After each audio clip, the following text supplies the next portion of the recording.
Ces deux décrets sont formulés de manière extrêmement forte. Nous devrons voir ce qui en est exactement. Ce qu'on peut dire, c'est que TikTok, après avoir été très discret pendant les négociations avec Microsoft, après avoir reçu l'ordre de le faire par le président américain pour éviter d'être démantelé, TikTok est en fait sorti avec une déclaration très forte.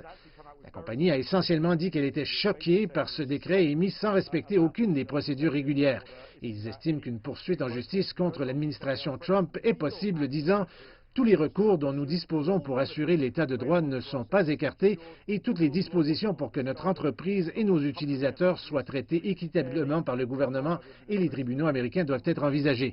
C'était la déclaration sur leur site Web.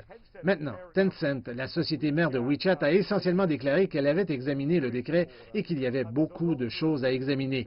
Comme vous le savez, Tencent est l'une des plus grandes entreprises technologiques au monde et WeChat est extrêmement populaire en Chine.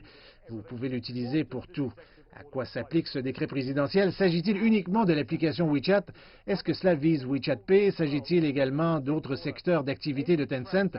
Parce que si vous regardez le décret, toute transaction liée à WeChat affecte-t-elle également ces jeux comme Fortnite ou World of Warcraft?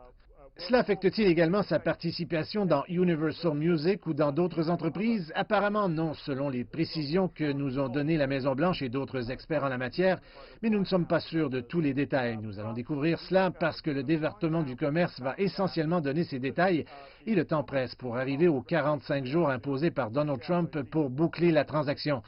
Tout cela émane bien sûr de Mike Pompeo dans son discours de mercredi sur les réseaux propres et les applications propres. Il a mentionné TikTok à cette occasion, mais aussi WeChat pour la première fois, accusant sans fondement les deux sociétés de représenter des risques pour la sécurité intérieure des États-Unis. Nous voulons voir des applications chinoises non approuvées supprimer des magasins d'applications américains.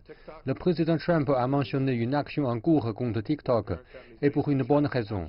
Avec des sociétés mères basées en Chine, des applications comme TikTok, WeChat et d'autres constituent des menaces importantes pour les données personnelles des Américains. Et c'est sans parler des outils de censure de contenu pour le PCC. Maintenant, l'une des conséquences, c'est évidemment une tentative de sortir des entreprises chinoises de technologie qui ont été accusées de poser des risques pour la sécurité.